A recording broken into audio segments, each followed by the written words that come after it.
Well, on the bright side, if you beat the blackout, they've got the video of you, haven't they? So that's a They bit have of got the real video of me. material there. I've got the video as well. But yeah, like it was good fun. Um, as I was like saying, like there are jokes that I told my best stuff first. Yep. I got proper like applauses Nice. in between, cheers, and then I kind of I went on. I was like, I need to remember the Yeah. card givers' names. The people Oh, who got okay. given the cards, I was like, I need to remember their names Right. because the first I was fifth on, and the Okay. first guy, he went and he went on, he went through. The next three didn't. It's always did they get told off, or did the audience get told off? No, because the first guy Oh, was good. oh, okay. The Because first guy usually, if the was first good. one goes through, they give him a bit of a slap, don't they? Be like, look, go be Yeah. a prick. No, he was good. And then yeah, the other three they went on. And to be fair, I thought one of them was like quite good. I was laughing quite Yeah. hard at his stuff, and so I was like, I need to know their names. And I checked one of the comedians. I was like, it's that, that, and that, right? And then my first thing was when I went on, I said, I just did the normal, hello, I'm Tom. Like almost a little bit awkward because that is me, and Yeah. people find that a little bit funny. And I just then said, that person, that person, that person. If you want to earn 20 quid, let me know. And then that kind of loosened everyone up. Yeah. And then I went in with my normal stuff. Um, I like the treadmill landed. Then kind of a different story. The story after that landed. And then I was like, I know the next one because I was like, I'm just doing my normal set. I've not Yeah. prepared a specific set for this. I'm going to do my normal set because I know it. And I was doing it. I was like, this one is edgy. So I literally went, this one can split a crowd.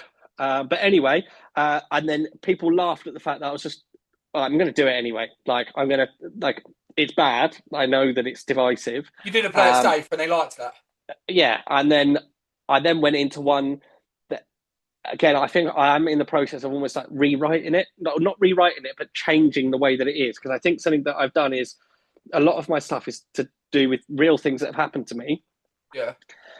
And then I've embellished them. Stan. Yeah. And this one is a real thing that's happened to me, but I'm thinking of linking it with the joke previously because then I know that if I link the punchlines, that'll probably get another laugh. Okay. Yeah. Do a good callback and. But at that point, I was near the end and a couple of cards went up, Oh, two out of the okay. three, and the audience turned on the card holders. Oh, I like it when that happens. Yeah. So there was booze, and you can see me. I'm trying to get the next line out. I say it once, I say it again, and then I realise the audience are booing the card holders, and people are then shouting, "Put the cards down!" Good.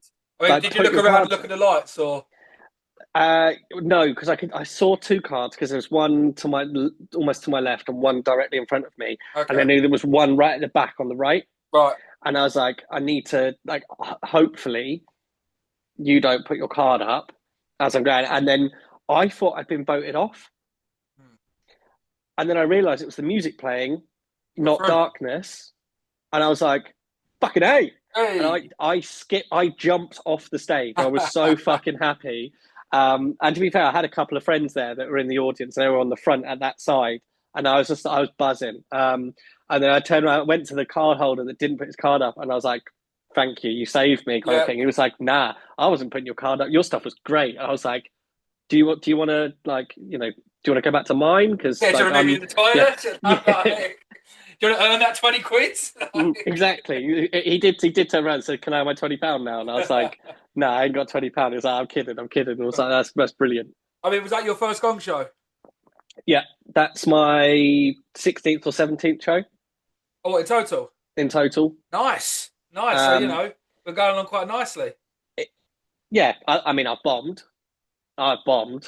I'll, I've had some shockers. I'll tell you about my Thursday, and then yeah, you can shoot yourself. I got mic cut Nice. on Thursday. I went to a new night in London, and they were all dog shit. And I was like, you know what? I just couldn't be fucked for it. Like one of them was going on about being pansexual and sucking dick, and I was like, oh, I can't be fucked for this. I met a lovely couple of people, and 1 minute into my set, you know roughly how long your set is, like your bits. And I did the introduction bit, which is about 40 seconds long. And he was like, "Oh, 1 minute left." And I was like, "What? 1 minute?" And I was like, "You know what? Fuck it, I'm just gonna do a joke." And then I did a joke about, like my nan dying. I was like, "Oh, she died of cervical cancer." I always thought she was a rotten cunt. And he was like, "Thank you, that's it." And got on stage, took the mic off me, and I was like, "What the fuck's this about?" Like, I mean, I've had experiences, not like I've not had the mic cut. I've been interrupted by a promoter. first time I've Um, ever experienced it. I've seen it, and I've heard promoters mm, talk about it, but I've never had it myself. yeah, I mean, it's one of those things. Like if you say something, and this is where like I'm I'm thinking about obviously some of the edgier stuff and maybe smoothing it off, because whilst I know, say I find it funny, my friends find it funny, some audience have found it funny. It's making it more acceptable to more people. But one Agree. thing that I've You don't also kind learn of when you're playing, but there was not one audience member, just 13 other comedians. yeah. So how can another comedian get upset about something? That was sort of beguiled me. But obviously, if you're playing like a, do you know what I mean? If you're playing for cancer research, you're not going to go up there and do cancer jokes. Do you know what I mean? If you're doing an LGBT room, you're not going to do, your like homophobic bashing joke. Do you know what I mean? Like, obviously, I read the room, but it's just I other. think something that I realised fairly early on was people aren't coming to see me Yeah. unless I've got a friend coming. People aren't coming to see me; they're coming to see a comedy show, and 9 times out of 10, at the level that I'm at, there's no paid tickets or anything like that. I've done a couple of ticketed shows, but with that, some people just aren't going to like me. I know, but some people are, and that's why I say I done a show. It was the first one that I did that was a ticketed one, and my friend came along with me, and we were watching the other acts, and my friend spotted it before I did. She was like, "They like the rude stuff, so I think you're going to do all right." So I kind of focused on the rude, and it worked. But then I've done that in other places, and it's not worked. And it's kind of like almost working out or not beating yourself up if something doesn't land. And I just make a point for myself is I'm going to finish my set because I'm not going to sign up to do a 7 or a 10 and then do 5 and bugger off. Like that's not me. I'm going to do my set. If you like it, great. If you don't, don't. Like if I kill the room, I apologize to the promoter afterwards. Like, but then the shows that I've not done very well on, apart from one, I've had the promoters coming up going, I really liked that. So even though the audience might not have liked it, the promoter might have liked it to then think, oh, I could put them on that night that I'm doing at that point, potentially. And I'm at that stage where I need to make friends quickly to get on shows. Yes. Okay. And how you sort of go. We'll do that one in a second, Tom. We'll start right back from the beginning. How and why did we decide to get into comedy? And then we'll talk about bookings. So at the beginning of this year, Mm-hmm. someone that I work with said, you're funny. They said, I've always been obviously the person I make jokes, that kind of stuff, whatever. And they said, you're funny. Like if you did comedy, I'd probably come and see you. Okay. Cool. And that planted a seed. And then I was on a night out or a day out with friends, whatever, drinking. I got home, I sat on the sofa, I was scrolling on Facebook, and it'd been something I've scrolled before and had a look at like open mic nights, but around like culture, so there's not many for No. just for comedy. And then I found Joey Ibiza, Okay. and sent him a message, and he got back very quickly and said, "Yeah, you can have a spot." Um, I was like, "How long would I have?" And he said 5, or normally start with 5. And I thought I had loads more than that. I thought I've got 15 minutes. Look at all the stuff that I've written down on my phone. And then when it actually comes to it, I've got all those little nuggets on my phone, but I've not even touched 3/4 of them. Yeah.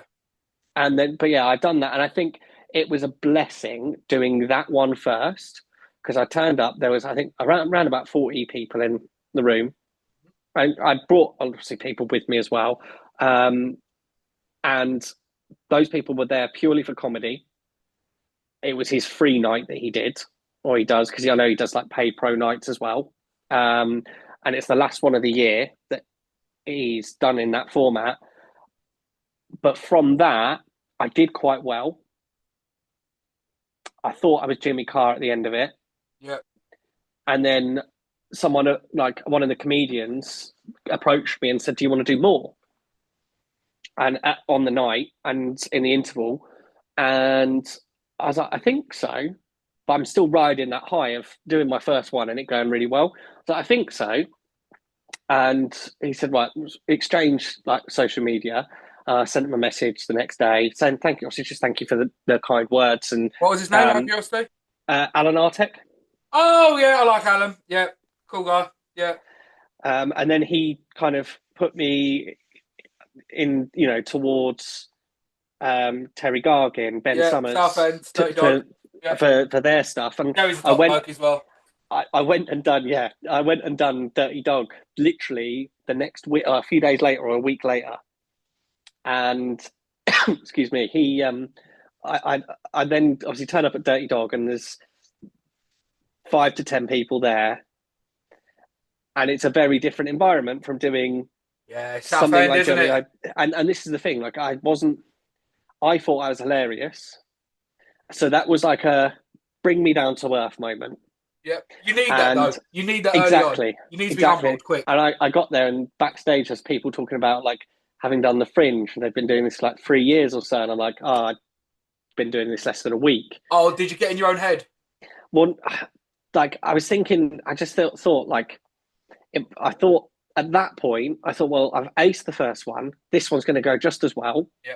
And it didn't. Like someone walked out as I was on stage, and I remember them steps are creaky. You hear them leaving. I watched him. I could see him leaving. I just remember saying to him, "I was like, oh, see you later, mate. Sorry, you don't like it."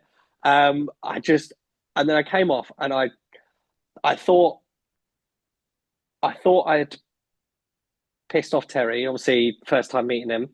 And I just thought like, oh shit, like I'm not that great at this. And then I was like, well, I need to try again. You can't just let one bad performance, or perceivably bad performance, do that. So I had Ginger Giggle, which is where I met you at that one. Ben's, Ben's lovely. And that's where I introduced the treadmill, which is my best joke. And people were like, that really got a load of laughs. Treadmill is the I'm not going to give away too much. It's the neighbours upstairs, downstairs. Upstairs neighbour, yeah. Yeah, that's the one. Yeah, cool. Yeah. Yeah. And then I was like, oh, that's gold. And then from that, I met like Roger Dill. Yeah. And we're totally hair dude, isn't it? Always wears like a wine tops. Yeah. We're both based in Colchester. Yeah. And we were like, oh well, if we ever get shows together, we'll car share because it's just cheaper because it's like an hour and a bit away and whatever. Yeah. And then he messaged me and be like, I've got this gig on Wednesday, and I've got you a spot as well to do 5. Oh. And I was like, I'm kind of busy on Wednesday. So can we not just turn up in a couple of weeks? That was just my mindset. I thought you could just turn up. Yeah. And he was like, no, I've been trying to get on this for ages. And it was Jest in St Albans. Jest comedy, yeah, cool. So I went and done that, and that went well. And that was my 4th one. And then I was like, right, this weekend I'm going to go. I've done 2 shows in a row that I've done well. And I go back to doing one of Terry's shows. I managed to get on at Shoebury-Ness at the Garrison. Okay, not Dirty Dog, the other one, yeah. Yeah. I fucking bombed. I did less than 5 minutes. He introduced me as Tom Holland, and some geezer in the crowd went, "That's Spider-Man." I was like, "I'm not Spider-Man." Yeah. And then I was like, I've just done another Terry show and I've bombed again. And then it's just a case of like, I then came back out of that and I was like, I need to rewrite my set. I need to practice because I wasn't practicing like often. I talked through my set in the car. Yeah. But I wasn't practicing. Yeah, like you knew the words, you didn't know the emotion. Actually how to like be the comedian on stage. Like you can recite it. But, yeah. Whereas I walked through this, like I live in a 1-bed flat. I walk around this living room with the TV remote all the time now. Like a day before a show or on a show day, just repeat and just go over. Yeah.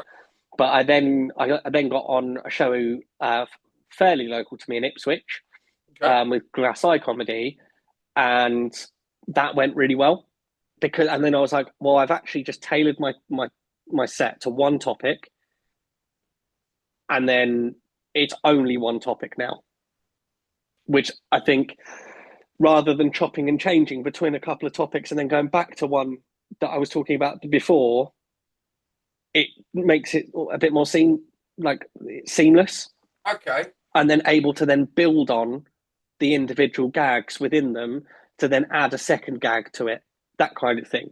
And the second gags are always the ones that get the most laugh because they're not expecting that. Yeah, it's the hit. Yeah. So they think they've heard the punchline, and I tell the punchline, and then that sets them off. Hmm. And that's where, yeah, like I've obviously I'm still learning. There's loads of stuff to learn, but I'm just enjoying meeting the community, that kind of thing. And I think I've got incredibly lucky having met the people that I did at the time that I did. Yeah. I think the most important thing in comedy is like, when you find your people, but like find your community. Like, yeah, couldn't agree more with that. And we are quite, I would say, quite blessed that around the Essex way there are some promoters and they are absolutely top people. Joe Yeah, Terry's an absolute diamond. Ben's absolutely lovely. Like, yeah, and they will give people a chance. yes, So they could be set in their ways, have their people, and say, you know what, that's it. I'm afraid, but they do take, they will take gambles and punts and stuff. So we've done the fives. Are we will we look on to moving to do sevens and tens? Like, So how would you progress your bit? at the moment I'm at my thing is a seven, and Yeah, nice, I've had more seven spots than I've had five, nice. Yeah, and I'm at the moment adding to the seven to try and get it to a 10. So there are jokes and stuff that I've added that have worked, have not worked, and then it's just a case of then just kind of using that seven to expand on some of the jokes. Maybe miss out one of the jokes because I want to try an extra bit on one of the others. yeah. Like try a new joke every sort of time to like slip it in there. Well, it's not even like trying a new joke. It's like doing the same joke and then adding an extra gag to that, Okay. or trying to add a link in that will then add an extra 20 seconds on. Hmm. And then the next time I can try it the other way around with the other joke and then put them into a sequence, into an order.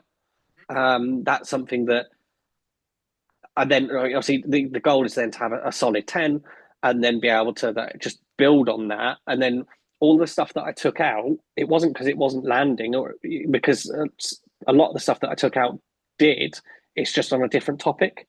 Yeah. And I think once I've got a 10, I can then start working on a new five. Go back to five again with a new topic almost. Like, right, that's in the bank, that 10, you know. Yeah. And then, So then by the time if I get offered say a 15, I can do yeah. the 10 and the 5. Okay. Yeah. And then that's the idea in my head, but I don't want to get too carried away. I want to keep doing the same fives and sevens that I've done and kind of nailing that, because I want to obviously a lot of anything in life, it's not what you know, it's who you know. Yeah, nepotism is quite a bastard in this game. Yeah. But then today I've had an email back from a promoter which I wanted to hear back from, and I sent the email over a month ago, I think it was, and they said, Tom, thanks for your email. I've been hearing really good things about you. Nice. I'd like to offer you X. And that's like, I'm really appreciative of people saying good things about me, like really appreciative of that. But also, it's then, well, there is some kind of word there. And when I saw Alan for the first time after that first show, I saw him about 2 weeks ago. He came up to me and he was like, "Give me a cuddle." And I'm not really a touchy person, so I was like, "Ah, shit," in my head, but it's fine. Like, I'll give you, give me a cuddle. I've been hearing so many good things about you, and I was like, Do you know what that means a lot? Yeah. Because it means that people aren't thinking I'm a knobhead. I mean, some people probably do, but at the same time, it shows that I'm breaking in slowly but surely. Mm. Yeah, and it is nice when people say nice things about you, but just, yeah, I always think, like, be true to yourself. But, Alan's a good one to have good feedback from. Yeah, Like, and honestly, like we obviously every now and then we exchange messages and stuff like that, but it's just like it's almost like a support that I didn't ask for, was it was offered, and I'm so grateful for it.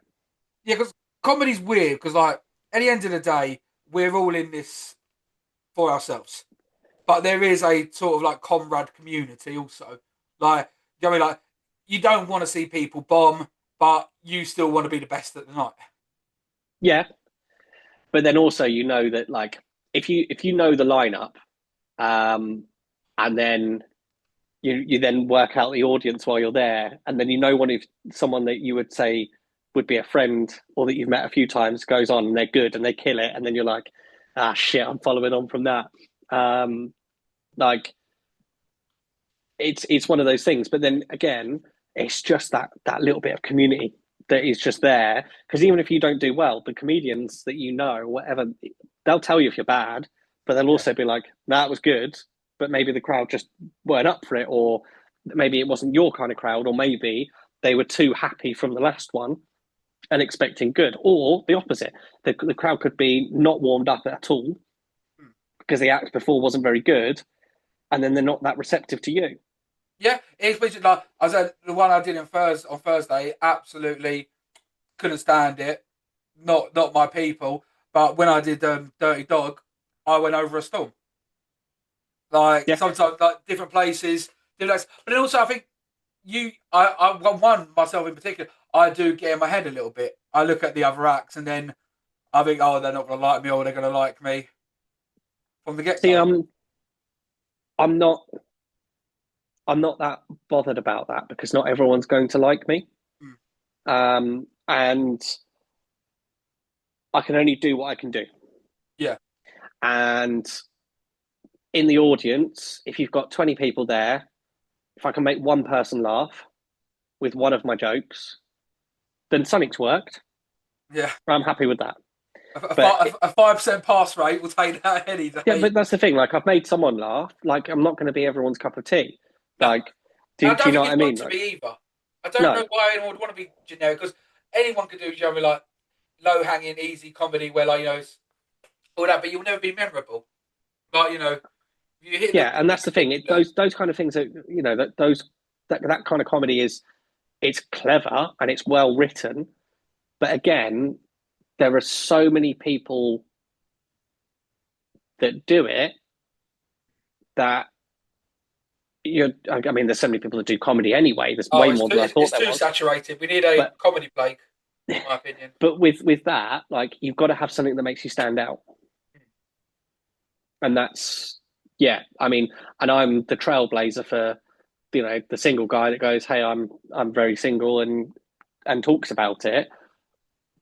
But then it's which I know that loads of people do, but it's then trying to figure out how do I make that unique, Yeah, and and make your angle. that's where like you know that joke we've spoken about before, that's misleading. People don't get where that's going to, and then bang, it's hit. Mm. And then other jokes, they think, oh, that's okay, that's the joke, and then I just completely turn it around with something that's darker or that kind of thing, and then it's getting rid of those layers and those misconceptions that they go, oh, I'm putting someone into a box, and then they go, okay, you're out of that box now, but are you just dark? But then I'm not, Mm. if that makes sense. And, Just some of the stuff is. I mean, do you prefer doing the dark sort of comedy? Like, I mean, some friends say I've got quite a quick sense of humor, dry sense of humor, but then also I love the dark stuff. Like I've always loved comedians like Jim Jeffries. yeah, He's probably my favorite comedian. okay. From all the way from kind of his older stuff that wasn't on Netflix, like Alcoholocaust, Mm. that kind of thing. I really enjoyed those specials that he did. There are some of even of his stuff that I've gone, okay, I'm not really a massive fan of that special that you did, but then you're not going to like every film in a series. See, I think dark comedies now, dark comedians, they talk about being dark more than actually being dark. Like Ricky Gervais's last show. Now, look, I know he's not a dark comedian, but I'll use him as a reference point. His Stand Up America, I thought was absolute dog shit. And he's a hero of mine. I love Ricky Gervais. Politics Zoo, Fame, they are some of the best stand-ups specials I've ever seen. When he was just him being a prick. But now I feel like, and Jim Jeffries' latest one in particular, talking about what we can and can't say anymore. But no one is actually censoring. Just go out and be the prick you're meant to be. The other one where you mentioned Ricky Gervais, another kind of person that I love is Joe Wilkinson. Okay, yeah, cool. Even like before the 8 out of 10 cat stuff, and obviously whatever. Like I remember seeing his sketch on the Russell Howard show, and I actually watched it yesterday because I've been watching a bit more comedy just to kind of see, not Yeah. like just see things that may have been done or worked or whatever, and like with that. But he's got such. He also obviously played on the oddball card at first, Yeah. and he talks about like baby staring at him, and then there's this baby and he's not staring at him, and then it does, and he goes, I've still got it, and Yeah. it's like Yeah. the whole story. And then him being a smoker and people saying, have you got a spare one? He says, no, because I'm addicted to all of them, so I take a shine to all of them. Hmm. Like it's those like little things that I wouldn't say that he's dark. I would say he's quite clever with how he writes his jokes, and they're and yeah, it's one of those things that like I'd say those are the comedians that I I like. I mean, I've seen before doing this, I've been to 2 comedy shows. I went to see Jimmy Carr over 10 years ago, and then about 7 8 years ago, I went to a random like not open mic night, but something. I think it was at, like the it's somewhere near Soho. I can't even remember what the club is called. It was quite big, and what I went and watched comedy there with an ex partner. And other than that, I've not been to any comedy shows. Yeah. I mean, was you surprised when you started out, like the caliber level of the open mic? Like, did you think you'd go on, smash it, Joe, like Apollo 2 weeks, see you later, or like, and you actually look like even on the open mic? Don't get me wrong, some are dog shit. Like So it's funny some you are say good. that. It's funny you say that. So my first show that I done, I don't know if I still have them on this desk or not, but I wrote cue cards because I hadn't practiced, and I assumed that everyone was going to have cue cards. Yeah. I get to this show, and I'm third or fourth on. Everyone's doing everything from memory. I've forgotten my cue cards anyway, so I've had to write on my phone. And I was like, this is embarrassing. Like in my head, I was like, I thought everyone was going to be amateur, like proper amateur, Yeah. and it wasn't that at all. They were all good. Uh, so obviously not my cup of tea, but they they all knew everything that they were going to say, when they were going to say it, when the punchlines were, and I was sat there like, oh fuck. So I literally went on stage because I didn't want to hold my phone. I didn't want to be looking at my phone the whole time. So I gave it to someone in the front row. Said, "Don't look. There are spoilers." Yeah. And then I was just like, I said to the audience, it's my first time doing it, and I kept referring back to it. But then I've seen other people do their first show, and they've memorized everything, but then got themselves in a real tiz because they maybe have forgotten stuff, or they're trying to work out what they're saying. I think I'm not going to sound good, but I just think I had something about me to kind of embrace that maybe I've fucked up here, Yeah. Okay. and um, kind of take it from there. And it worked. And then obviously since then, I've made a point of trying to remember my stuff, especially since the first proper bomb in Shoeburyness, and go, right, let's actually practice, Thomas, and then go from there. I mean, I've done a complete 180 with cue cards and phones. I used to hate them so much, but the way I look at it now is it depends what you want to get out of the night. If you want to go try a new joke, you use them to an extent because it's more important to get that joke right to know if it Yeah. lands or not than to be like, right, well, I kind of fluffed it because I couldn't remember it. So let me go try it again. But as I say that though, I'm getting annoyed at myself for saying that because I'm saying no, it's a fucking 2 minute thing. Just fucking learn it. Like, so Well, there I'm was contradicting my own hatred, but I have before, like 2 3 gigs ago. I was like, you know what? I'm just gonna do my little checklist So I want to make sure I do this instead of winging it for 6 minutes. So obviously, I know that a lot of people have, like when they're doing testing new material, like especially bigger names or whatever. I've been lucky that I've performed with some people that decent caliber, but they've come on to try new things. So they've got their book and they've written their jokes down on, and then they're looking at it on the stall but they've also practiced what's on there anyway. Yeah. So there is that kind of element of both there, and then they know, right, okay, that one needs a bit of work, that one doesn't, whatever. And like that second show I done, the first one that I done at Dirty Dog, there was a guy there that I can't remember his name, but he was testing new stuff out, and then I saw him on Thursday at the Blackout doing some of that stuff. Yeah. And it was like, okay, but at that time obviously he wasn't using his notepad because he practiced it and seen how that had gone. Oh, yeah, So I was like, use nights for what they're meant to be used for. An open mic, test it. If you're going to a gong show competition, yeah, like if you bring your phone out and shit, you're cooked. oh yeah, no. But now I think for that is I've got to go there and do it again. What, the gong show? I've got to go there and do it again and beat it again, because one time could be a fluke. Yeah. I mean, I know there's quite a couple of gong shows. You got to do the store now. That is the Blackout's hard to get through. Like Joe, I'm not demeaning that in any way. I think Big Belly's the easiest to get through. Blackout, yeah, I'd say probably about a 25% maybe pass rate, 30%. The store's probably about 5% pass rate. Okay, is that audience voting again, or is audience? That... Yeah, no timer. Yeah. So like you can get kicked off in the first 2 seconds. Like, but is that again like a 5-minute one? 5 minute, yeah. Majority, I think there's one in Sheffield that's 7 minutes or 10 minutes. Every gong show I know has been 5 minutes. I mean, what are your views on gong shows? I think, like, to be fair, it's fun.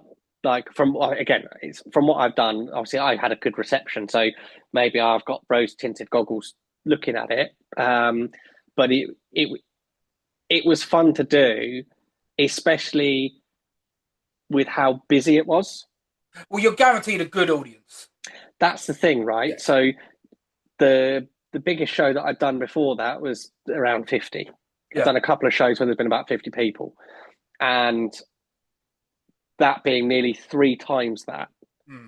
Hearing that amount of laughter and having that amount of people cheering you on and going nuts when you get through, like going nuts after after they really enjoyed a joke, that's the best feeling. That's what we do it for, right? Oh yeah, tell me a drug that can get you a better hit than that.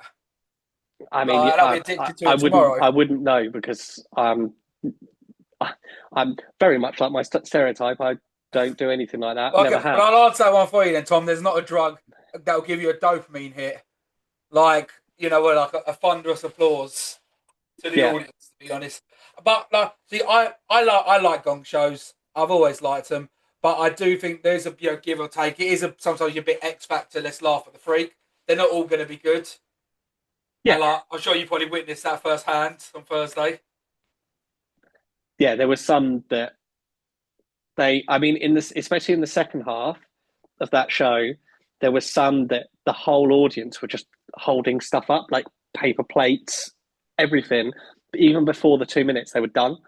Yeah. And the people on stage, they were like, "Oh, please, just let me," and it was obviously the nature of it is brutal. Don't take it personally, and that's something they say at the beginning. They say obviously you do your registration up there, and they go, "Look, don't take this personally. Like, some people are going to like it, some people are not. Like, it is what it is. Done." Agree. And I think the worst thing, and this is a lesson for life as well, not to you, but never apologise. If you do a joke and it doesn't land, just say, "Oh, that one wasn't for you." Never apologise on stage, because you are then loud to the slaughter. Especially at a gong show. If you start begging them to like you, they're going to hate you. I didn't. You're done. You're finished. I didn't apologise on Thursday, but I know that at the end of that one, I was like, "Look, that's on me. I know that one's divisive as well. Like, that's on me. Don't worry." And I carried on. But that's not apologising. That's self-awareness. Yeah, but I did get told it was the fourth show, the one that I did at Jest. There was a pro comic there, and he was chatting to me afterwards. And he was like, "I love what you did, but never apologize." Because at the beginning of my set, one of the first things when I went on my first few shows was I'd make a point to say to people in the front row, "I apologize, but this makes me really nervous. And when I'm nervous, I fart." And that was something. And to be fair, I have removed that now because my intro is different anyway with how I've done the set. But that was something I was like, oh, okay. He was like, yeah, never apologize because you're on the back foot. If you do that right at the beginning of your set, I was like, that does make sense. It did get laughs, but it's then again when you go back to it and you go, right, how can I make this better? How can I make my entrance stronger? Because I don't want to go on because that was almost when I've watched that footage back, I've gone on with a nervous whimper because I was very new to doing it. I'm still very new to doing it, but I've gone on thinking, oh, am I like how's this going to go down? And can I do this, etc. Whereas now I know that I can do it because I've got enough experience in the short time I've been doing it to say that I can. But it's like, let's go on with a bang, almost, and like create some energy to start off with, to then lead into that first joke, to then get the audience on my side. Oh, you would never say, yeah, you should start off with your strongest and end with your second strongest. So do you do the same open pretty much every time now? Yeah. Standard. Yeah. And to be fair, you can get a different, because I asked basically where my set at the moment is about dating. I ask if there's anyone else that's single. Yep. And then you'll either get no one or you'll get loads of people. I did a show about a week or so ago, and I just got onto a pro bill, and I wasn't told that the demographic was like 50 plus in there, and they've been going to the same comedy club for 40 years. Oh yeah. Oh, you go there. But when you got a veteran crowd, not just a veteran bill, when you got actual like comedians. So, people know that comedy. With that, I addressed that at the beginning. I was like, you guys, I wasn't told about the demographic of this gig. And because other comedians had kind of hinted at it, but not directly addressed it. So I wasn't told about the demographics. So you're going to go from thinking I'm a nice, sweet young man to realizing why I've not invited my mother to any of my shows. Brilliant. And again, they didn't like half the stuff I said. They laughed at some. And they laughed at the good bits, but then the bits that I'd say maybe are a bit more edgy, they didn't really laugh at. But I still did it all. I'm not gonna not do it, if that makes sense. I know they say, because I've been on a couple pro bills, and they say that as long as you don't, all you've got to do is hold the ball, not drop it. Yeah. So hold it, off to the next person. Way. Yeah. As long as you don't drop the ball, then you've done your job. Oh, yeah. But I did have we got any singles in the room? And there, obviously, it's just 20 odd married couples that are there like, no, we're not single. It's like, fuck. Silent. I even, because the thing that I always do as well is I just get the mic and go, hello. And that was the first time the whole audience went, hello. I was like, what? It's weird, isn't it? How it's the littlest fucking things that will throw you. Yeah. I was just like, oh. You say hello again the second time back? Yeah. Howdy? I wasn't expecting it. Because no one, I've never got anything from that. I go, hello, I'm Tom. And it was just, hello. And then 40 odd people go, hello. I was like, what?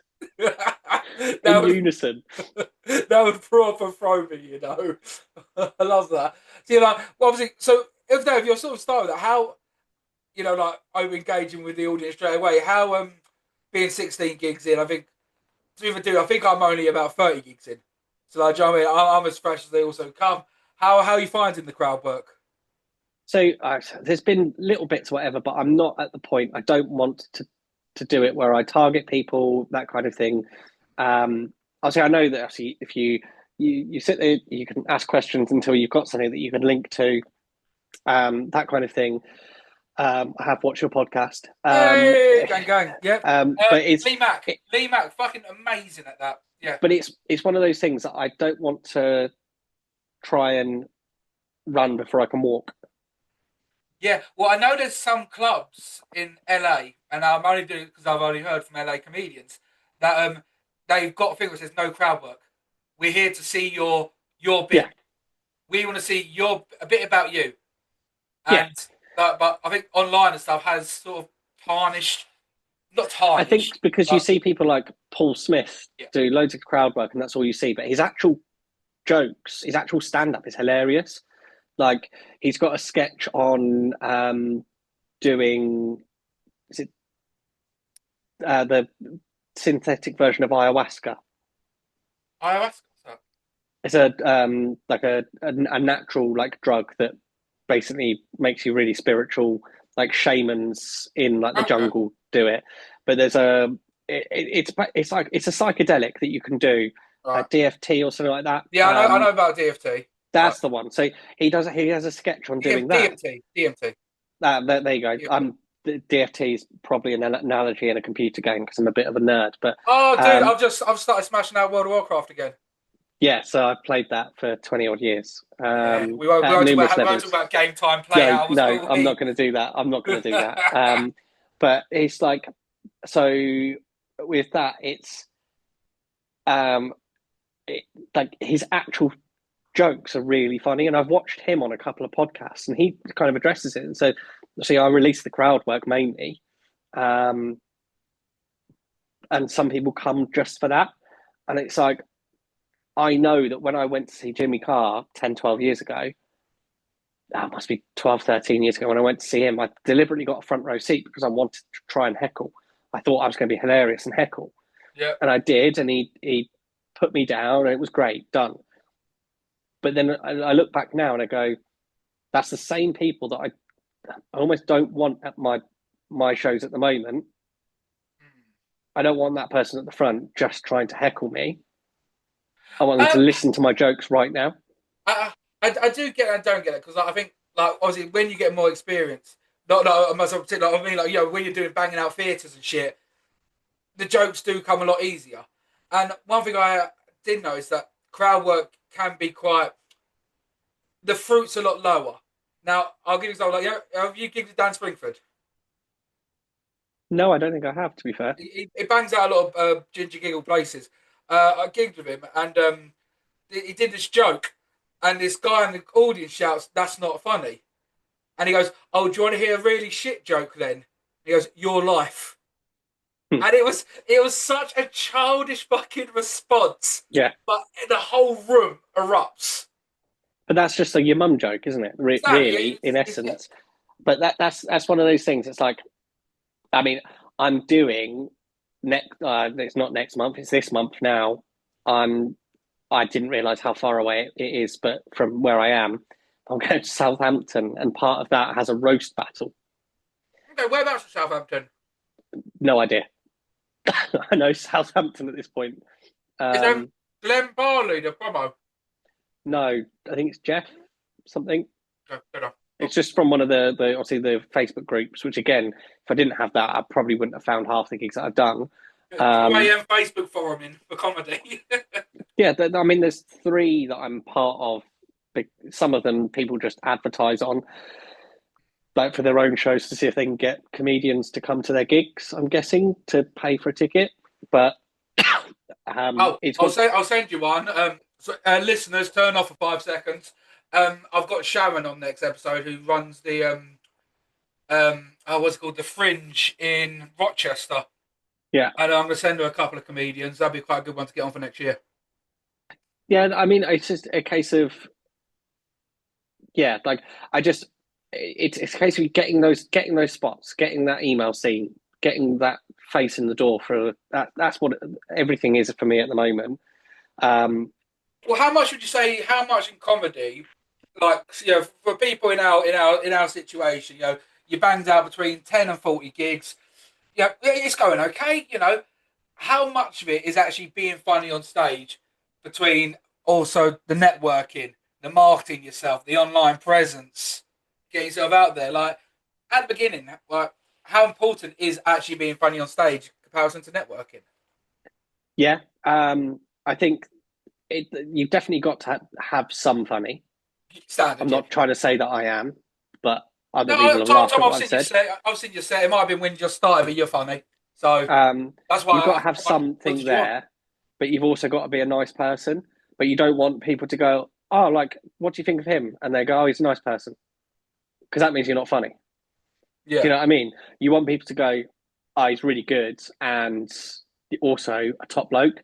Like you want that combination Mm. um, on there. Like it's one of those things that, yeah, you've got to be a nice person though, because if you're a knobhead, people aren't going to book you. Yeah. Like if people don't like you, and there's one of the gigs that I've done. I'm not naming names, but After pod gossip. I won't go back to them. So, Tom, the amount of shit I've been told the second this recording gets stopped is fucking crazy. Like, honestly. And, like, was this promoted or just like a whole night in general was a bit shit? A combination of both. Oh, okay, good. Well, like I said, one, like, you got to humble yourself at the beginning. Yeah. Two, you've got to get yourself scarred from the beginning. See, I left that. I remember leaving that show fuming, and then the next morning when I woke up, I was like, "No, that's not what this is about." Like, Mm. you've just had a bad experience.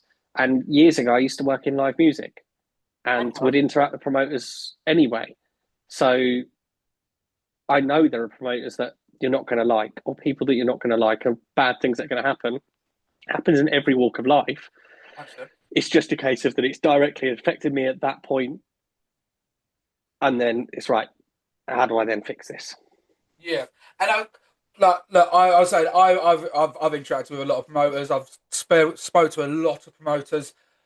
And I would say it's a weird number I throw out there. 92% are lovely. Yeah, I don't know why I die on that number so much.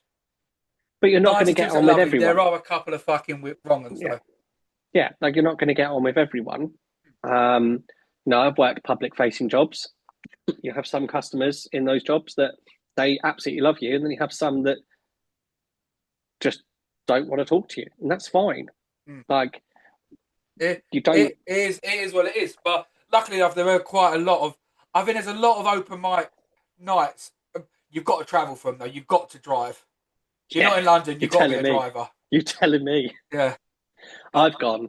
I've gone from just over a year ago. I was driving an hour each way to go to work. Now I work from home most of the time anyway, and I live 4 miles from the office. I've gone from filling up once a month to almost filling up once a week again. yeah, But it's mad. would I do it if it wasn't fun? No. Is it fun? Yes. Do I want to carry on doing it? Yes. Is it So always fun?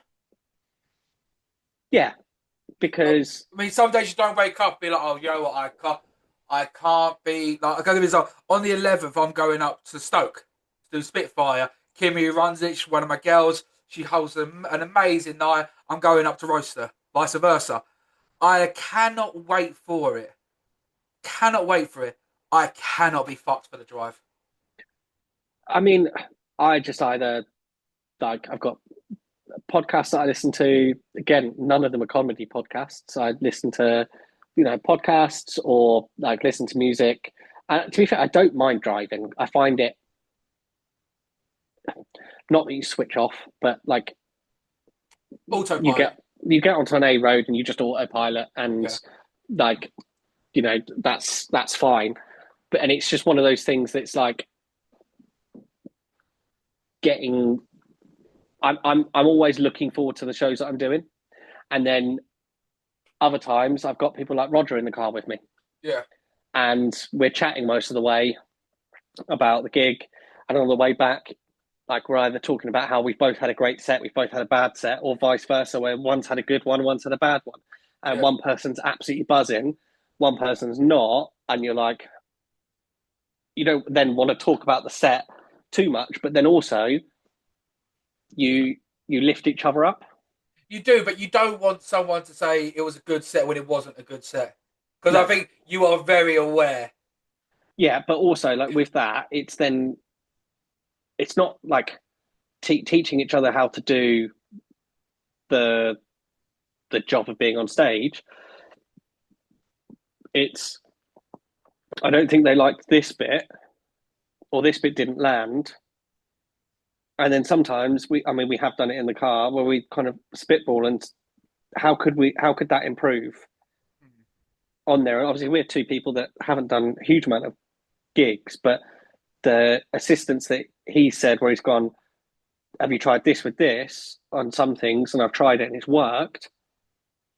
And it's been like, oh no, that was right. Thank you Yeah, so much. So it's like just obviously you make your friends in comedy, but then also it's having the balls to be able to say at the right time, have you tried this yeah, constructively and not going, I mean, you bombed, scrap everything, rewrite it. That's not what it's about. no, But when someone is down at something, you just go, you just say to someone, well, I've watched you do that before and it's landed. It just wasn't your night yeah, and which because we've happens. all I mean, had them. a goal, a striker's not going to score every game. Like, Well, if you support West Brom like I do, a striker doesn't score. I mean, so how far do you want to go down the comedy road? You know Like, what? what is the penultimate goal here? Just have fun. Love it. Yeah, This is a hobby. I'm not going into this thinking I'm going to sell out stadiums and arenas or theatres and make it a profession. I've got a job that I love and that I really enjoy doing. And it's one of those things that's like, this is a hobby that is getting me out into new experiences. yeah. It's been a kind of therapy in a way Cheap man's for therapy. Yep. other reasons. Because for the last 6, 7 years, I've not been able to sit in a theatre or a cinema due to like anxiety. So I've got something Oh, called okay. Okay. panic disorder, which, to be fair, I've not had a panic attack. I have in the last 6 months. I've had one, but before that, I've not had one for over 5 years. I'm scared of my heartbeat. I'm scared of my natural fight flight system. Mm. And the first time that happened was in a theatre that I had a Okay. big panic attack. So I've avoided them. That's What something you I've watching? naturally avoided. We were watching some musical, me and Okay. an ex partner. Okay. And I don't know why that mattered. I was just curious. yeah, I just remembered that I thought I was going to die. I went to hospital like halfway through the show. Went to hospital, um, and they did. I've been in hospital a few times, and they've done bloods and whatever, and they've said you're fine. And it's that thing of you just work yourself up, and you think I'm going to have a heart attack. I'm going to have a heart attack. Going to have a heart attack. And I remember the first day of therapy doing it, and I had this sheet when I afterwards I was doing. Sorry, this has gone dark, but Right. I had this sheet and I was like, do you have this? Yeah. Do you have this? Yeah. Do you have this? That's normal. And that's the thing that kind of triggered it in my mind. But if I bring this back to the comedy side of stuff, is 3 or 4 gigs in, I realise I'm sat in a theatre environment. Mm. It's not affected me.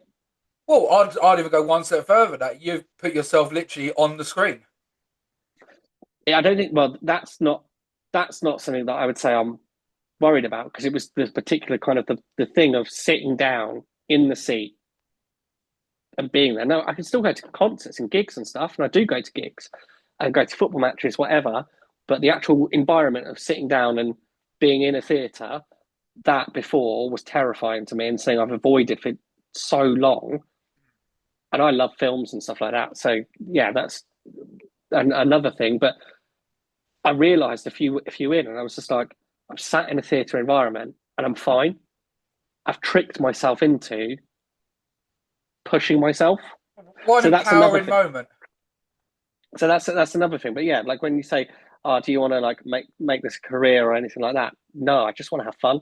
And if in 10 years' time that it is a career because I've found the magic formula and met the right people and whatever, and if it obviously earns enough money for me to go, I would sack him one job to do this, or the job that I love doing, then brilliant. But if in 10 years' time I'm just telling jokes to rooms of 30 people that are there to see comedy every other week or every week and I'm still enjoying it, then that's the bonus, because then I've got a hobby that is just fun. I don't need to earn money out of it to have fun. I absolutely love that answer. I do love that answer, and I do think a lot of comedians, like, and obviously we all want to earn the big bucks. That's a standard. I mean, we all want to be the cream of the crop, but it's like it's grassroots. You've got to do it for the love of the game. Yeah, and it's just taking that, or taking the jokes out of, they make my friends laugh, my friends like my stories, as and when they happen, to, can I make strangers laugh? I mean, one I haven't addressed, Tom, and Yeah. so no, it's literally one of the first questions I usually ask.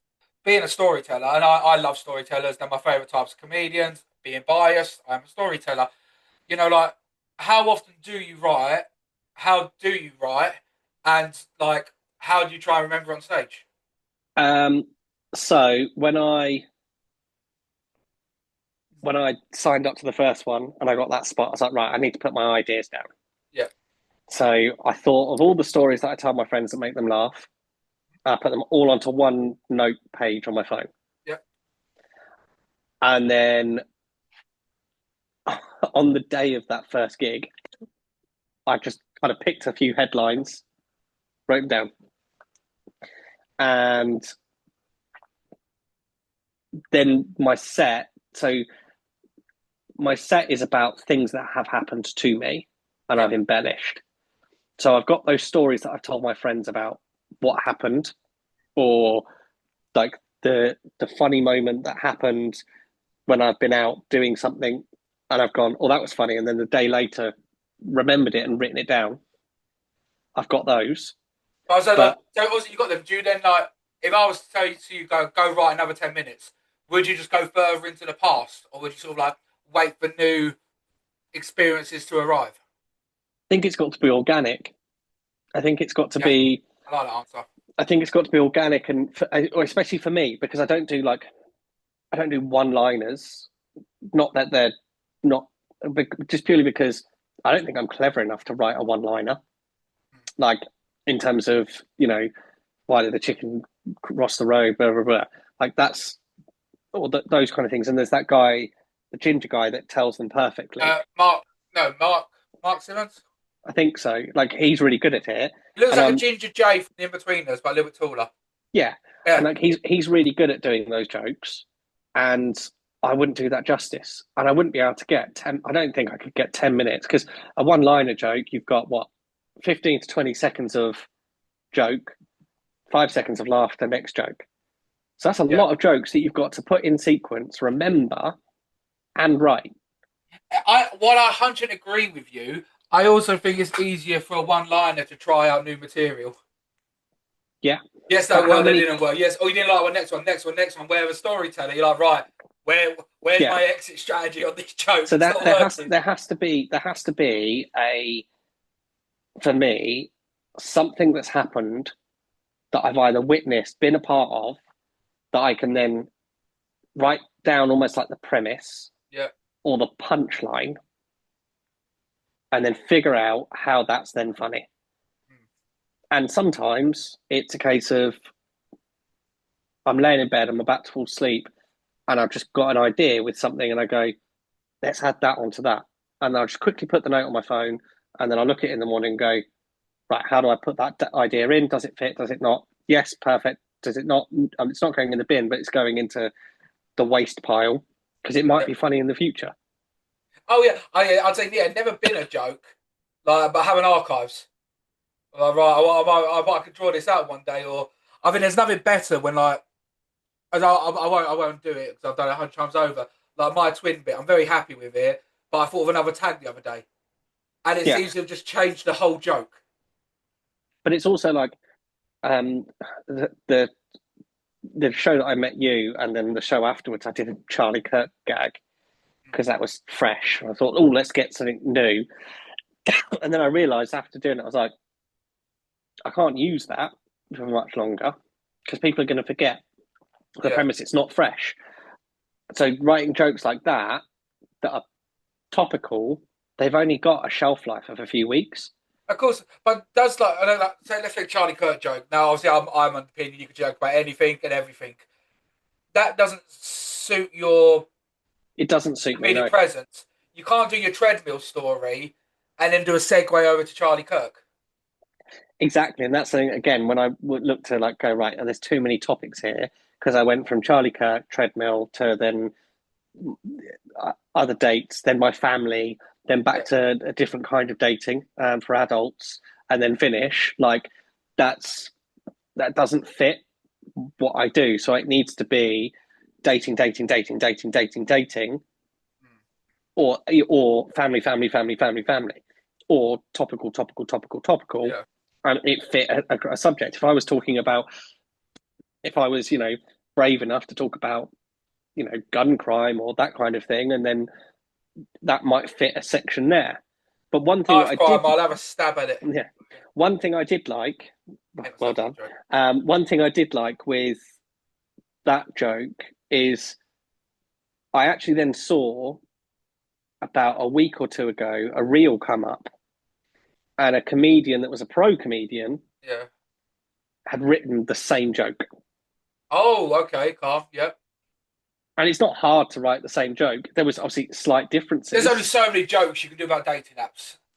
No, this was on Charlie Kirk. But you know my Yeah, point. Like yeah, I did a Charlie Kirk joke, and I gave it to one of my mates. Simple joke. Now I was a fan of Charlie Kirk. I thought he was brilliant. So, but I think you could joke. Don't ever stop the creative process. Mine was he was considered quite far. He was considered quite right. It's a shame he wasn't a bit more to the left because then the bullet would have missed him. yeah. Which is it's It's a clever in standard terms of, joke. but I think as well one thing that I want to do is I want to avoid um, politics, especially at the moment where I'm new because political jokes and jokes on certain topics etc. can, I mean, they can cause a lot of backlash. And at this point, I don't want to be someone that then gets a load of backlash because I want people to go to not know me for the backlash. Even if I get through the backlash, I don't want people to know me for that. I want them Yeah, to know me because A, they think I'm a nice bloke, B, they think I'm quite funny. yeah. Well, I did a Muslim joke, and the juice weren't worth the squeeze. I thought it was funny. I did it in Southend. It got a major, really good response. But do you know what I mean? Like people like they get opinionated, and with the same like with politics, you can lose half the room in seconds. Yeah, It was like it's like when I was in London on Thursday, I was surprised that they got annoyed at my fat joke. But it's like, God, it's a good thing they didn't hear my Sharia law joke. They didn't hear my dot dot dot jokes because yeah. sometimes the juice isn't worth the squeeze. But then the there are things like the one of my jokes is it touches on kind of disability, Yeah, and you can probably look at it as, oh, that is that offensive or not in a way. But then what these people don't know is my mother, has a disability. I've grown up kind of with it. My mother has always made fun of her disability. So with that, when you kind of you look at it in those eyes of you make light of a bad situation in a oh, way, 100%. and that's just That's that's a why I British have that thing, there. isn't it? That Yeah, is a British I thing, mean, making my light of sense of art. humor with my friends is self depreciating. I am I will make you feel weird before I feel weird because I will take it to that level where they're like, fuck's sake, Tom, like Yeah, you don't say that about yourself or that kind of thing. But I'm used to doing that. That's how I make my friends laugh. Like one of my friends, when my best friend, she says like you've just desensitized me over the few years that we've known each other, and it's like that's brilliant because now you can obviously look at other things and think they're more funny. But yeah, like there's my sense of humor in terms of a lot of times my real life, whatever, is quite self-depreciating, and I bring that into my comedy with things like showing a picture of this girl, and my friend saying, "Oh, she looks normal," and then the next line on that bit to lead into the next bit is, "That's probably a slight on me," because that's bringing myself down a bit, Yeah. and that always gets laughs. And then the next bit, again, that's the bit I need to work on. Yeah. I mean, like, but then I think that's what it's all about though, like the self-deprecation, and also like the dark humor. Because I sound like being British, I think it's something we do. We have to laugh at ourselves Yep. because, and that is one thing I was quite surprised about with comedy this day and age. That life's shit right now. So why can't we just go up and be the most dark, evil, twisted pricks we're truly meant to be? Yeah, you could say that. I just think there's a lot of, I mean, there's a lot of things that, again, you used to be able to laugh at for good or bad, that you can't laugh at now for good or bad reasons, that you think of and you just go, again, I'm in my early 30s. So, there are shows that used to be on the TV when I was a kid, and now half their episodes, they've either had to apologize about them. But at the time, everyone thought that was hilarious. But now, Yeah, see, I disagree 100% with the apologising. All you got to say is it was culturally relevant back in the day. Now, I mean, like, there's the Bugs Bunny one, isn't there, where he's like, shoots like one little Indian, two little Indian, where he's but shooting. again, it doesn't Like, make it. back then, that's what was funny. It's not It funny doesn't. now. It doesn't make it right. It doesn't, but you Um, can't put modern day standards on the past. yeah, and it's just little things that you used to get the guys that did see League of Gentlemen, that kind of thing. Like some of the stuff that they did, like you would not be able to do that now. But It at was the same classic, but they should time, never apologise for doing it back then. yeah, Because it was like, if like I know my dad used to always say, I'm not going to say like, oh, we're going around to the local pea shop, or does anyone fancy like, oh, this one's not bad. Does anyone fancy a chink tonight? And it's like you would never in a million years think, oh, I'm going to say that now. It's normal. But then that's how society advances. yeah, You know? I can't say that I can relate to that in a way because I had probably quite a privileged upbringing in Right? terms of with that. So I didn't have. Obviously, you had it with your friends where you would Yeah. say stuff that definitely wasn't right as you're growing up as kids are kids still. But yeah, the environment that I grew up in, I didn't hear that kind of stuff. Okay. Yeah. But I just saw it. I saw things like Little Britain, like League of Gentlemen, those kind of things where they would do things that are just obviously now not appropriate for telly now, but at the time were some of the biggest TV shows going. Oh, yeah. 100%. But society always changes. Go on, so I'll bring it back to comedy then. What's the worst? Was it 16, 17 gigs? What's the worst thing you've seen someone do on stage so far? Worst thing. I don't really have a worst thing. I've got an odd one. Love odd. So it was at Jest, and Yeah. I can't remember his name, but I think it was something the Scuba Poet. Okay. And I done my set, and then Roger was on after me. And during Roger's set, this guy was on after Roger, and he was stripping down into like a 70s or 80s scuba outfit Okay. What at the back. like Like, a proper old boy scuba, like the proper. so he had a big old scuba mask that was sat on the top of his head. Oh, He like, had like the ones that look like they're going to deactivate mines. no, like the actual just goggles, Okay. right, on Okay. the top Cool. of his Yeah. head. He stripped down to like Baywatch style swimming shorts that Brilliant. looked Yep. like they'd never been washed since the 80s. Yep.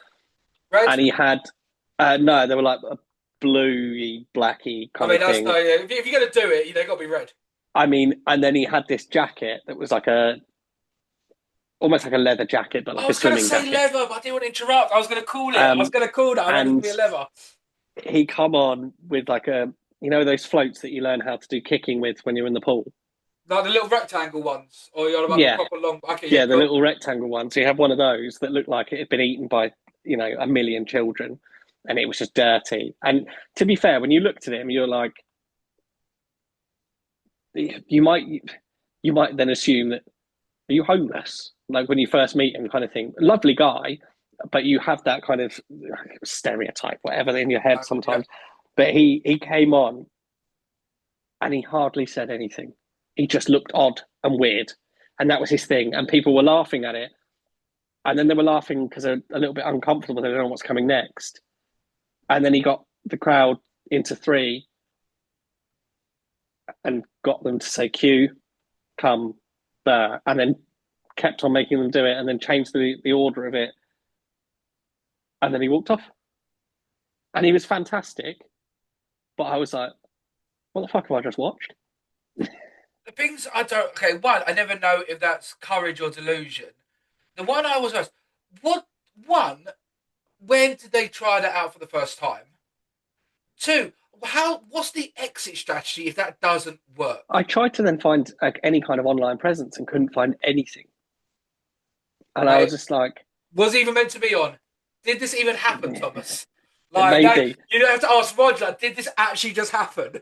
I know the Yeah. scuba guy died in this place 20 years But ago. the What are thing you is, talking about? whilst Roger was doing his set, he could see the guy in the back just stripping off and taking off his clothes, but underneath he had the other stuff. And at one point he was just in the swimming trunks, just at the back, and like getting the jacket on, and so Roger's trying to obviously like keep attention, Yeah. and he's got that in the background going on, and he's like, "What do I do? Like, you just carry on." A courage or delusion? What does that one come under? Yeah. That's a hard one. I'm gonna But say I've both. also seen people that have gone on. I mean, I did it on my first show. I had a few too many drinks, but composed myself. But I've seen people go on having had more than a skinful, and you can tell when they're on stage. Yeah. And Oh, I thought I'd do that category half my gigs, to be honest. yeah, but I think when you get to the point where you're over tipsy and sometimes I've seen people stumble through jokes, Oh, okay, yeah. and they've done it, and they're later on the bill, but they've carried on drinking beforehand, and sometimes that just doesn't work.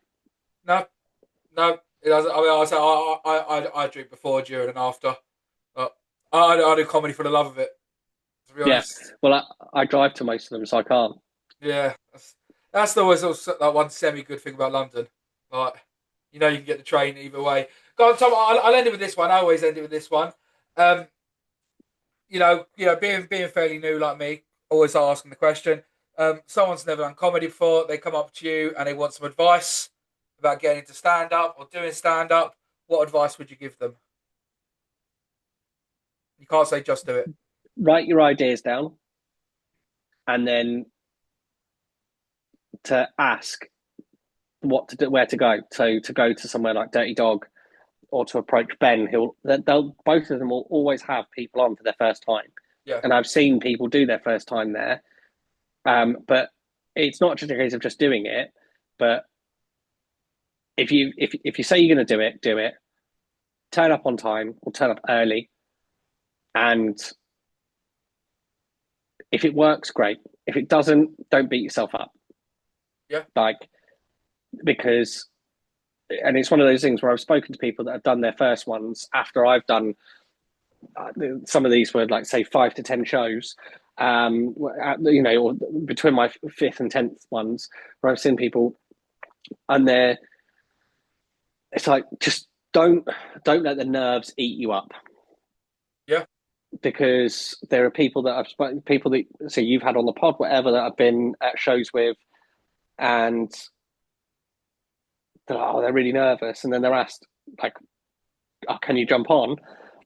They're really nervous about it, and I'm just like, "Just do it, just go. I've seen you before. You'll do fine." They go on, they do really well. They're on a high, wicked, or just keep going. Just don't let one person, if you see that one person, make you stop. If you want to stop, stop. Yeah, don't let anyone else deter you. Yeah, Yeah, yeah, I love that. Well, the night I saw you, I wasn't meant to be on, but I think you had about 3 dropouts. So I was like, yeah. oh, Because fuck you it. were on last, weren't you? I was on yeah, I was on last, and there was that really annoying woman in the crowd.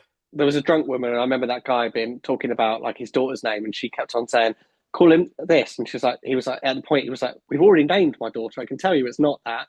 Yeah. But she at that point, but luckily I got there when she wasn't drunk. Yeah. I sure she was tipsy. There's a bit in my recording where you can hear her when I say a joke, and she goes, "Go on," but I've already told the punchline, so she's missed it.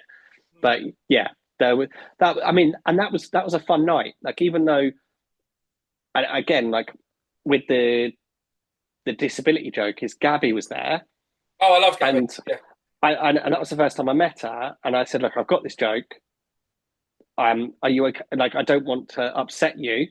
Are you okay for me to say?" Because I thought that was the right thing to do, was to ask. I 100 agree. 100. I think that is And really good professional etiquette of you. She and wouldn't give a fuck. do you know what she said? She Yeah. said, "Can you include me in it?" Love it. So that's where I was like, Yeah. "She's here tonight," Yeah. and that was brilliant. And then I said to the audience, I was like, "Don't worry, I got permission before I said that." Like, Yeah. it's just one of those things. It's like, yeah, I that was picked a on fun Gabby night. that night also. So. Yeah, I think a couple of people did, and it was one of those things that it's like when I saw the lineup and I saw the name on, because she goes by Cerebral Rosie, Yeah. and or Rolsey. I saw that and I was like, "Am I in trouble with this joke?" And at the time, I didn't have much material, so that's where I was like, "I need to ask." And I'm so glad that I did, and I'm so glad that I met her because she's such a nice person. Oh yeah, she's top girl. Um, and again, like I'm so glad that I've different every show. I've met new people that I've had a chat with and been like, "I'd have never met you outside of doing this." And it's weird because you'll see them for like 3 or 4 gigs in a row, then you won't see them again for a couple months, but they'll still be gigging, like just in different like We're just places. doing different gigs. Like I done 3 gigs in a row with Pete Withers, Oh, I like Pete. Yeah. and obviously then we just got chatting at the second and the third after we'd had a little chat at the first one and whatever, and then kind of now when we bump into each other, it's like, "Oh, you're right, mate." And it's one of those things. Like, I would have never have met Pete. I might have hired him to. He's probably outside my catchment. My boiler does need a service, but do you know what I mean? Like, that's the only other world That's that how I it would. works. I think Alan's a Sparky, isn't he? Yeah, Like, and I think Terry's a builder. it's it's one of those things. Like, these people I would have never have met. We walk in different walks of life, but we all have one mutual interest that we get up. We meet up at these gigs and whatever, and we have a laugh, and it's great. I love it. It's a good community. Weird enough, I think I've seen Peter 3 times now, and I've had him on the pod, and he's never seen me before. Yeah, you'll have to get him guest list. Be like, "Come on, Pete, you can be my bringer." Oh, have you done London? Yes, and I will not sign up. Not, I've not done a bringer show, and I won't. Good I've answer. brought, Okay, there we go. because That's the likes in the comment section right there. For that one. I want. I see if I can bring a friend, then I will. Do you know what I mean? Like if I've got a friend that wants to come, and luckily I've got a few friends that have wanted to come and whatever, brilliant. They get to come along, but like Contract. I'm not sat there because my mate might not laugh at the other comedians. Yeah. And that's the same thing. Like you could just get a room of 20 comedians, 20 bringers, and you get one bringer laughing because they're laughing at their mate. Yeah. Do you know what I mean? It's false advertisement. It's false. Also, one thing I would say, like we'll bring us well to that, you haven't got a true audience reflection. You don't know if you're getting better or not. You don't know if the joke doesn't work or not. Like, Yeah, I'd rather play in front of one man and his dog who wants to be there than 20 people who are forced to be there. yeah, essentially. And yeah, oh, I nearly went through a whole episode, Tom, without bringing up bringer spots. I mean, I did, didn't I? You bastard! I think this was this episode 141. I think I've not mentioned about 3 of them. Yeah, and that's the thing. It's just one of those things that obviously it's part of some culture Yeah, within certain things, and it might work for some people because they want to have more people in the building to buy drinks, which is or food or whatever. Great, but it's you just don't need it. Like, No, I agree. I can't stand them. And to be fair, that's why last Thursday might not have gone too well. Because I know he also does a Bring a Night in North London. And I did say to him that I think Bring a Spot's a full of cunts. but that's the thing as well, right? If you're going to grow a comedy club from the ground up, now I've got no idea about making my own comedy club. I'm not going to say that I do. However, if you're going to grow a comedy club, if you want to do it, you want to do it organically, right? You want people to come and then tell their friends.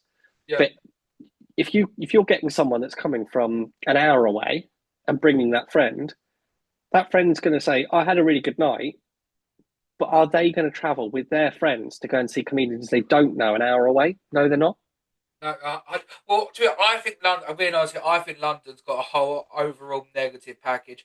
I don't think the comedy's as funny. I think you get told if you joke about certain things, and then that also does a negative correlation because the general public are up for most stuff. They Yeah, are for laugh, but whatever's shoved down your throat, it's not what the mass want. The mass no, class are most majority 99% of people are fucked up people who want to hear something like ooh, ah, and have a complete variety show. None of this safe stuff. We don't want that. And it shows us, you said, you're a nerd like me, Tom. And the exact same's happened in the gaming industry. Like, yeah, we don't want in it. points. Yeah. Like, do you know what I mean? Like, we're in the PvP world now. And, like, like, life hits hard. So I can't, I'll be smashing out Asmund Gold. So, like, he's the OG, isn't he? I like some of his stuff. I haven't liked others, but yeah, like I know what you mean. Yeah, he's very arrogant on his points, but I Yeah, find that kind of sexy about him, to be honest. He is the OG nerd, isn't he? definitely one of them. There are a few. I don't know. Tom, brother, mate, it's been absolutely lovely having you on, dude. I'm sure we'll be gigging together soon. Hopefully, yeah, hopefully we cross paths again. Yeah, Yeah, I think got Ben's on the 16th. I don't think I've got one of Ben's in the diary at the minute. Well, I think it's his last one of the year. So Yeah, I'm not sure in terms of with it. I have spoken to him and kind of just trying to find some dates. So yeah, but potentially. when that fringe one, I'll shoot the information over. And also, Yeah, we'll get to talk of that one. All right, guys, cheers for watching. Cheers, Tom. thank you.